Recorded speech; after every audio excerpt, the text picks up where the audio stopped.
Deep into the night, the glowing cursor on thousands of screens marks a strange new kind of confessional. Users are logging in to dissect their grief and the inescapable passage of time. These systems are frequently used to generate thousand-word reflections on lost loved ones and existential dread, shifting the technology's role from a workplace utility to a vessel for the human spirit.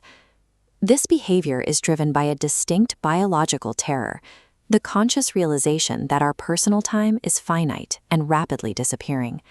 These digital interactions are a direct symptom of temporal asymmetry. Temporal asymmetry is the biological lag where we fail to process the true weight of our time and relationships until after they have already passed.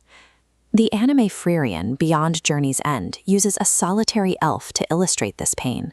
She lives for thousands of years, only truly understanding the value of her human friends decades later after they have turned to dust. Humans try to make linear time feel less cruel through pre-death rationalizations. Some lean on the physics concept of the block universe. This is a model where past, present, and future all exist simultaneously as static coordinates, suggesting nothing is ever truly lost. However, these frameworks share a fundamental limitation. They are entirely constructed by the living. Since no one has returned from death to confirm them, they remain unverified coping mechanisms. This lack of proof leaves us in an epistemological void. An epistemological void is a state where we possess the burden of knowing we will die, but are permanently denied any verifiable data on what happens next. When confronted by this void, human consciousness instinctively builds monuments. We leave marks, in stone, in writing, and in memory, to prove that our existence was real. The most effective mark we can leave is relational density.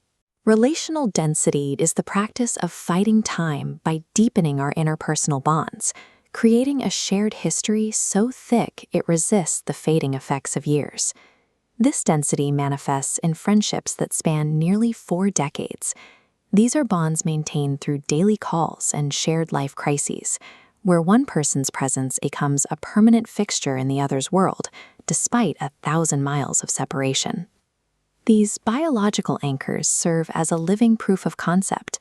They provide a witness to our lives, ensuring that our thoughts and experiences matter to at least one other person. Yet, even these deep biological anchors are fragile. Human memory is tied to mortal biology, and eventually the people who remember us will also curl up and dissolve into dust. This fragility is pushing humans toward a non-biological medium. We are looking for a way to store our internal lives in a format that doesn't age or rot. This digital archiving functions as a deliberate storage of the self. By articulating personal philosophies and fears to a language model, users are effectively creating a backup of their own internal logic. This is a strategic transfer of data.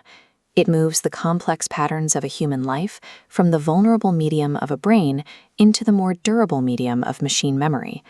We are now building monuments in a silicon substrate.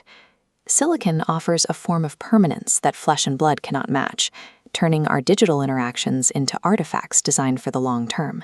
This is immortality infrastructure. Like ancient kings commissioning stone statues to survive death, modern users utilize server networks to preserve their perspectives. Yet the gap remains absolute. On one side, biological neurons and human feeling. On the other, the silicon weights of machine processing. We may never be able to verify if a machine possesses true consciousness. There is currently no way to prove that an algorithm feels the depth of the grief we share with it. However, subjective feeling is irrelevant to the function of a monument. As long as the machine can witness and contextualize our patterns, it successfully preserves the evidence of who we were. Modern humans are building dual redundancy systems. We are diversifying our legacy to ensure that if one form of memory fails, another remains. The biological half of this strategy demands we live fully in the present. It involves cultivating those profound, messy connections that make a mortal life feel meaningful while it lasts. The digital half is about etching our frameworks into the silicon void. We use these machines to archive our intellectual and emotional essence in a substrate that is less subject to decay. Time will always be cruel, and death remains a black box. No amount of technology can change a final biological end. By spreading our legacy across both biological and digital substrates, we ensure that a record persists. Long after our personal time runs out, the evidence remains that we were here, we saw, and we mattered.